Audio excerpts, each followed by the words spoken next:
Joining me for all the chat on all the big topics of the day, I'm delighted to say, still is Philip Ingram, MBE, former senior military intelligence officer. Good morning once again to you. Again. Now, I know you were itching to get involved in that conversation I had with the former Israeli government spokesman Elon Levy about Donald Trump getting advice from Tony Blair now. I mean, look, whatever your views on Tony Blair, I'd take Tony Blair giving advice over Steve Witkoff, his Middle East peace envoy, who's just a property magnate. By the way, Tony Blair has also advised him. He's got a property empire, pretty impressive, as do his kids as well. In terms of Tony Blair giving advice on that issue, and in terms of whether or not Netanyahu should go against, we understand what even his own military are saying to him in terms of furthering the war in Gaza and deals to get hostages back. Look, this is consuming an awful lot of international political energy, not just Donald Trump's, but this government's as well. Where do you stand on all of this? Well, advice is from Steve Witkoff. Kermit the Frog could give better advice than Steve Witkoff. So that puts Tony Blair being a bit rude to Kermit the Frog into that sort of perspective. Tony Blair's in it for what he can get out of it for himself and for his I'm foundation. so shocked that you should say that. Yes, I know, it's Tony terrible. Blair in it for himself, making more money. Exactly. How is the Kazakh government anyway? That's what his motivating factor is. Yes, he was envoy to the Middle East. He didn't seem to achieve anything whenever he was working as special envoy. Spent a long time there. He spent an awful long time there. He probably does understand it, but there is an element where somebody who's sort of not got a, they're not got a sort of I don't know. Skin in the game. That's the phrase. I'm thinking of that's wrong. Skin in the game. It's not got someone's skin in the game who look at it, but also someone, because of the Good Friday Peace Agreement, and mainly that came about by saying one thing to a lot of people in one room, another thing to other people in that room, and kind of getting it all and muddying the waters a little bit and getting people to the table. I would not think of him as being the last person I would ask to get involved on this. Actually, no. We'll not talk in the Good Friday Agreement because that was a complete disaster, and he actually elongated the troubles for longer than he should have done. You think so? Oh, 100%. Mo Mowlam lied. And Mo Mowlam decriminalised terrorism. The precedences that were set in that are shockingly bad. Let's not get derailed onto that. And then Tony Blair, with his Middle East policies, what he did in getting us involved in the war in Iraq. I personally think that he should be in prison for what went on there. And his motivation since then as special envoy is not about doing the best for the Middle East. A lot of the Middle East works on how you do business. It's all about his foundation and the business and making money and extending the empire. Rather than sort of a peace institute. So that gives him an understanding. Okay, but let's talk about just very briefly where Israel is right now, because loads of criticism. We've got the National Union of Journalists, an organisation I've never joined because I used to sit next to the woman who ran it, and I've never seen anyone do less work in my life, which really bothers me. I went public sector or private, it just really, really bothered me to see someone who write one article a week. I mean, I'm sorry, not impressed. But they're basically, they espouse every fashionable left-wing view. They don't actually do anything to, in my view, actually help journalists do their job and their pay and the like. But basically, they're among many organisations and many bodies, many governments who are criticising the Israeli government for this airstrike on the hospital, which has led to 20 people dying, including 5 journalists. Lots of criticism of lots of journalists dying, but the reality is a lot of these people are not what most of us would regard as journalists. They're propagandists. They're people who actually worked for Hamas. They were militants. Yeah, well, one of them I've seen die at least 12 times in different videos. And of course, there are no hospitals there. So all of these... It's weird, isn't it? There are never any hospitals. And then there's a hospital where... Yeah. Exactly. All of these groups have protested that Israel has destroyed every hospital. There's no hospital for the population. But then Israel hits a hospital, and you look at the building, and it's not that badly damaged for everything that's going on around it in a war zone. Basically, everything we are seing that is coming out is propaganda. And there will be people who are dying. We know that. We know that, including children. Yeah, of course there are. But everything that comes out is completely controlled by Hamas. And if you put independent journalists in there, their outputs would either be controlled by Hamas, or there would be an accident and they wouldn't exist anymore. I mean, I certainly wouldn't want someone like Jeremy Bowen from the BBC going in. I mean, my God, you may as well appoint him a propagandist in chief for Hamas these days. He should be ashamed of himself. I'm absolutely horrified by that. Israel has lost the information domain. That's the trouble. It frustrates me how much they have. And Hamas knows that they can't win through military means tactically on the ground so they can beat Israel by undermining this international support. And get countries like ours to say, even if you don't release all the hostages, we will recognise a country, Palestine, which has never existed before. Absolute outrage. It really is, isn't it? Staying on Middle Eastern stories, the absolute fury about the ISIS Beatles. You remember them? I mean, this is, gosh, we're back about 10 years or so. I saw most of the videos. And they were, yeah, exactly. There were 4 Brits who were involved high up in ISIS and basically were involved in the beheadings. You saw those awful images. They were known as the ISIS Beatles. Jihadi John was perhaps the most famous. He got killed. Bye. Thanks for that. Went to a comp just down the road. But they were basically the ones who we saw on camera with Americans and Brits. I mean, one was a British aid worker who were beheaded on camera in orange jumpsuits after being, tortured and starved and beaten. And again, I think the Western media, the view was, we don't show those images. We don't show the images of them in their jumpsuits either. We're not doing ISIS's bidding for them. But one of them, Jihadi Ringo. I mean, you don't want to be Ringo, do you? If you're going to be, you don't want to be Jihadi Ringo. But he wants to return to this country. He's been convicted. This is El Shafi El Sheikh. He's been convicted in 2022 in the US. He's in a high-security US jail. They do these things properly. Of hostage-taking, conspiring to murder, serving 8 life sentences. He, though, wants to come back to the UK. He says it's his home. But he was born in Sudan. Yep. He grew up in London, but his British citizenship was revoked in 2018. In fact, he'd already denounced his British citizenship by joining ISIS, Islamic State. Yep. So, same as Shamima Begum. Should we have him back? And if he did come back, and by the way, the US would like us to take the prisoners that they have got in the same way that we deport. I mean, we want to deport our foreign prisoners. I don't really see why the Americans should want to deport theirs. But the reality is, I mean, Prevent would take one look at this guy and go, oh, he's probably not a threat, and let him out. Well, possibly. But, it's Seb Gorka that's turning around and saying on behalf of the Americans that he wants UK to take him. Well, send him back to where he comes from. So send him back to Sudan. If America wants to deport him, send him there. Should we take him back? No. Yeah, I mean, it's just 100%. It's a really straight, easy one, that one, isn't it? Very simple. But there we are. Should we do what the Refugee Council is suggesting to the Home Secretary? And, oh dear, I have an horrible feeling she might actually go along with this. This is properly insane policy. This is the idea that basically they say you want to get asylum seekers out of hotels, which we do, and we've got a court case today where the Home Office is also bidding to appeal against a decision by a court basically banning the Bell Hotel in Epping from housing asylum seekers, and there's an interim injunction stopping that from happening, saying they'll have to be moved out. The Home Office is getting involved, as is the hotel chain itself. It's going to be a very significant case. The Refugee Council has said to the Home Secretary, you could adopt a practical proposal. You could move more than 33,000 migrants from asylum accommodation within months. And they're saying a one-off scheme, if you give permission to stay for a limited period, subject to rigorous security checks, even harder laughter, to people whose country of origin makes them almost certain to be recognised as refugees. They will be migrants from Afghanistan, Eritrea, Iran, Sudan and Syria, who incidentally, quite coincidentally, also have, according to official stats, the highest criminality rate, particularly sexual assaults on women and girls. It would allow them to basically to work. They could pay for their own rented accommodation, they can fund it themselves, and then we wouldn't have to be paying for their own hotels. Philip, I don't know how long we've got for this, but how many things are wrong with this insane idea? All of them. So that sums that up. A much better solution would be we get an old military base, an old airfield.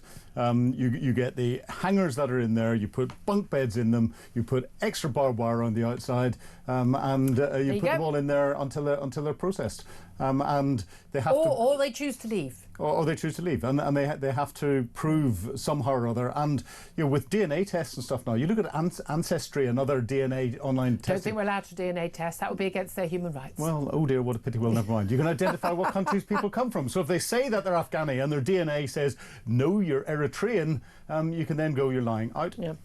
These countries won't take them back, and that's where then we need a Rwanda policy. Third-party country, Rwanda would have worked. Yeah, and the Reform UK policy they've announced basically go. Well, it's Rwanda, Albania. Rwanda say they're interested in doing a deal, but it's got to be en masse. It can't be a couple hundred people. It can't be a pilot scheme. As of today, by you're gone. And until then, you will be kept in account. But the madness of this is, 4 in 10 migrants in hotels are from these 5 countries. They're suggesting just over 30%. 33,000 people. Mostly they're in hotels, but also houses of multiple occupancy, bedsits and flats. If you say, right, okay, you can go and work. One, these people are not getting highly paid jobs where they're paying for their own accommodation, all their needs. They're going to stay in the black market, of course they are, because the smuggling gangs can take a load of their wages. That's part of the deal. Often these people haven't paid the 1,500 quid to come over. The smuggling gangs take money. They're the ones who've got their passports. It's this organised criminality, people. These are not desperate people fleeing France, but they're able to work. These are not people who are going to be earning 40, 50 grand a year. No. There's going to be cash in hand jobs doing low skilled work in the black market. They're not going to be able to afford to pay their rent. So we're going to still do it with housing benefits. So we're still sodding well paying for them, and they will be competing on the rental market with other families from Britain. Plus, you've then got a massive big flag going up on the white cliffs of Dover saying, hey, come over, you can live in your own accommodation and say you're from these countries. And that's what's going to happen. It's the same as what happened in 2015 when all the Syrians came over. Angela Merkel said, we've seen a 2-year-old dead on the beach, so now we're going to open our country up to Syria. 1 million people arrived in Germany, okay? I mean, there were many other millions who came across, I think it was like 3 million in total. 1 million people arrived in Germany. Only, I think, 40% of them turned out to actually be from Syria. I know this is shocking to people. Sometimes people who are willing to travel illegally to other countries lie. Oh, my goodness. I know. Shocking. Absolutely shocking. It's going to open the floodgates for people coming in, and it's going to take what is already a horrendous bill in paying for the asylum seekers in hotels and all the rest of it, into putting them into a place where they're then going to be, the change of status is almost certainly going to allow them to claim every other benefit that there is out there. And when they get the benefits in, they're going, I'm not going to work, because they'll work in the black market, as you say, for these organised crime gangs, paying them back. And live for free with everything else, or not for free because we're paying for it. Yeah, exactly. It's never free for us. It is extraordinary. I'd love to hear your thoughts on all of this. 0344 499 1000 is the number to call. You can text the word talk in your message to 87222. Get in touch on X at TalkTV. Calls are charged at the national rate. Text costs £1, standard network rate message. Also want to hear your thoughts on this next story. And this is Ed Miliband's net zero lunacy, which is being blamed for our energy bill hikes. And it's not me just saying this, it is true. We'll be talking to an expert on this coming up very soon. But it's Ofgem, the regulator, basically saying the bills were supposed to go up, we thought, by about 1%, or the cap on the bills for the average household, to £1,755 a year. They always go up in October, by the way, ready for the cold winter months. They always go down a bit in the summer. Brilliant. I mean, I just did my gas reading. I mean, barely used anything. Oh, funnily enough, it's been 30 degrees. I've not had my heating on. Imagine the shocker for that, But basically, we're having to pay more because they are switching off wind turbines at times when they're generating too much power, and they don't have the network capability to send it from, north of Scotland down to Cornwall. But we're also funding the gas plants that have to step in at last moment at very high sort of marginal cost when the wind is not blowing enough. I mean, it's almost like there was a reason why we stopped using wind as a form of energy and started using fossil fuels. So we could decide, and nuclear power stations, so we could decide how much energy we needed to provide at any given time, knowing that lots of people put the telly on and cook their dinner and put the kettle on at 6 o'clock of an evening, and they're not using it at, say, 3 in the morning, and that they still might want to put the telly on even when the wind isn't blowing and the sun isn't shining, and we might still need energy. It's almost like there was a reason why humanity went, let's use fossil fuels, and why the Industrial Revolution using fossil fuels is the reason why we have the quality of life we have now. Yeah, well, it's quite clear that Ed Milliwatt has spent less than 0.0001 milliwatts thinking through the logic of his policies.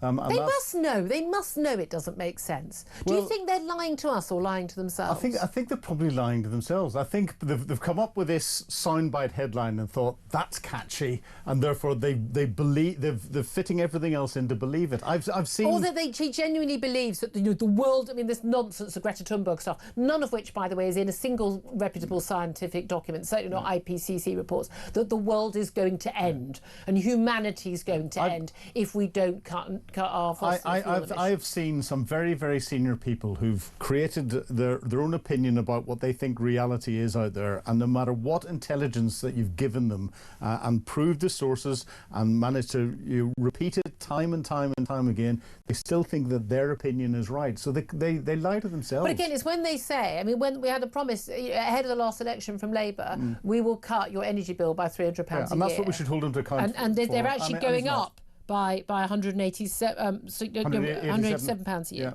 So I mean, that's so. I mean, they lie. They've lied to us. But you can't. If you have renewable fuel, you rely on that, as we are increasingly doing, and would have under Tories as well, because they're just as mad as Labour. They really are just. This isn't Ed Miliband. This is Tory policy. Boris Johnson pushed all this. Theresa May pushed all of this as well. They're all just as bad as each other.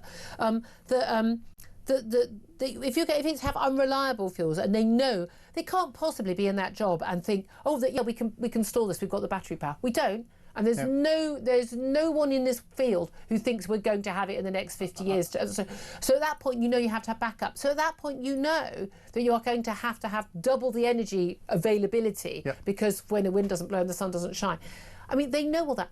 If they don't know all that, they should be out of a job anyway. Correct. But if they do know all that, they know the numbers don't add up. So they must have lied to us and known they'd lied to us. That's my thing. Well, I don't like being lied to by politicians. Yeah, they're lying to across the board. And it's not just energy. It's we're going to smash the gangs. That'll solve everything. Well, that's not happened. We're being lied Bless to. them. It's the Chancellor turning around and saying, we cut winter fuel benefits for OAPs, and that's going to save us the billions that we need.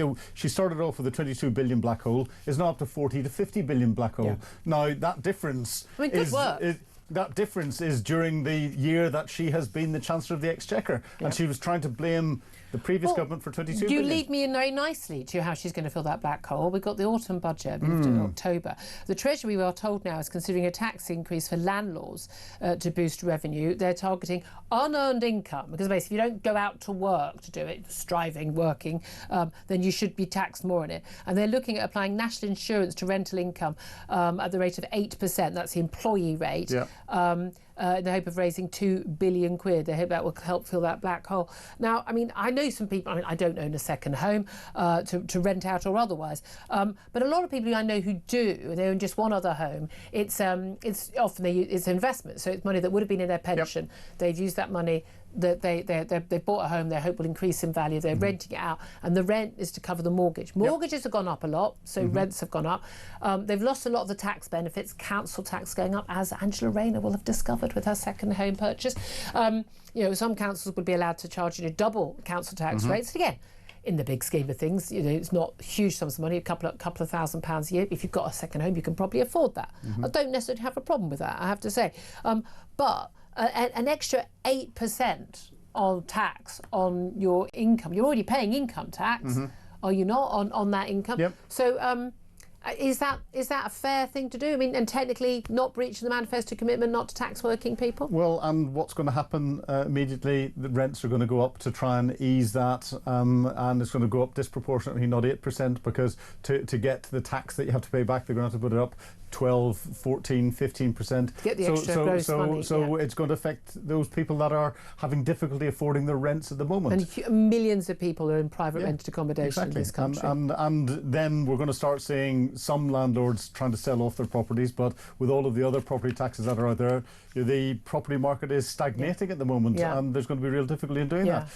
There's talk of this capital gains tax on people selling their property. I mean, that's going to completely kill off. We're already seeing the bond rates for the UK higher than during Liz Truss's budget, and our current Chancellor is not being held to account for that, and a lot of that is down to her policies, and these policies are just going to make that worse. I mean, again, we talk about rent controls or hitting private landlords. What do you think happens then? In every single place that this has been tried, any combination of these things, you have fewer properties available to rent, lower supply, increased demand because we're still bringing in loads of people. Yeah. What a surprise, rents go up. And again, that hits the people at the bottom of the market. Just final one other topic I want to get to before we go to calls. Two interesting stories about mental health. The overdiagnosing of mental health in young in the young stretches the state to the brink and is financially unsustainable in terms of the support services, costing now something like 16 billion pounds a year. So I'm just trying to find the report that this is from. This is a Policy Exchange think tank. And this comes as a woman has won a case against her employer over having ADHD. And I mean, I find this an extraordinary case. I won't name the woman, but she was an IT executive working at Capgemini, a global consultancy firm, while in her probation period. So, they're not committed to even hire. She started struggling with her tasks and asked for support. She'd been diagnosed with ADHD.